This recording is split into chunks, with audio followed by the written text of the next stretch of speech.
আর সেই রাজত্বের সামনে কয়েকটা মুসলমান চেহারা সামনে রাখবে একেবারে আরএসএস এর শেখানো গুলিতে।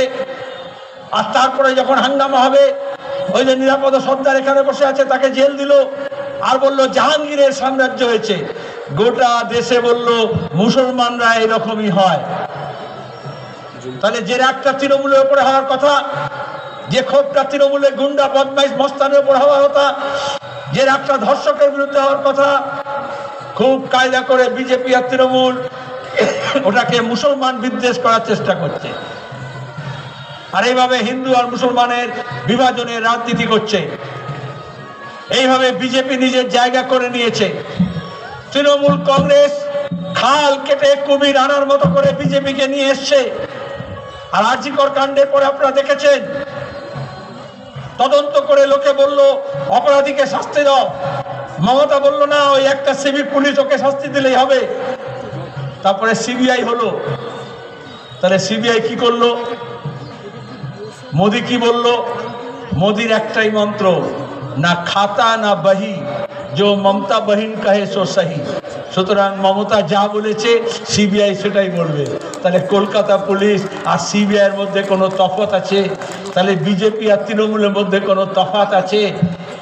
কেউ কেউ মনে করেছিল বিজেপিকে শায়েস্তা করবে তৃণমূল, আর কেউ কেউ মনে করেছিল তৃণমূলকে শায়েস্তা করবে বিজেপি।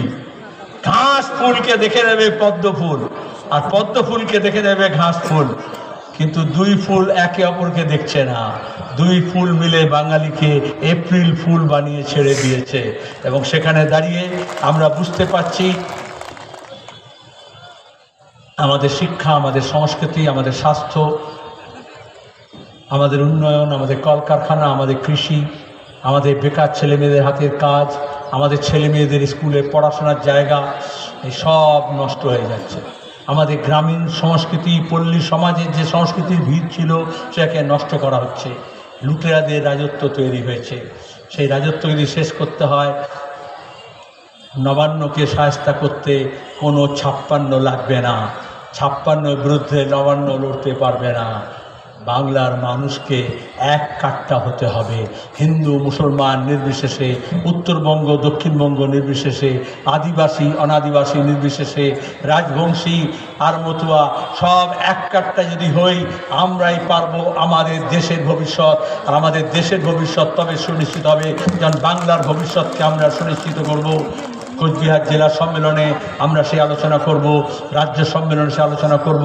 সম্মেলনকে সফল করার জন্য অনেকে এগিয়ে এসছেন, নানান রকমের সাহায্য করেছেন। আগামী দিনেও আন্দোলন সংগ্রামকে তীব্রতর করার জন্য আপনারা সাহায্য সহযোগিতা করবেন। আমাদের একটা আন্দোলনমুখী সংগঠন আমাদের গড়ে তুলতে হবে।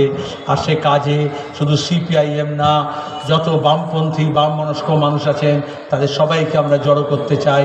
সে কাজে আপনারা এগিয়ে আসবেন, এই আহ্বান জানিয়ে সম্মেলন সফল হোক এই আশা রেখে আপনাদের সবাইকে অভিনন্দন ধন্যবাদ জানিয়ে শেষ করছি। ইনকলাব সিপিআইএম।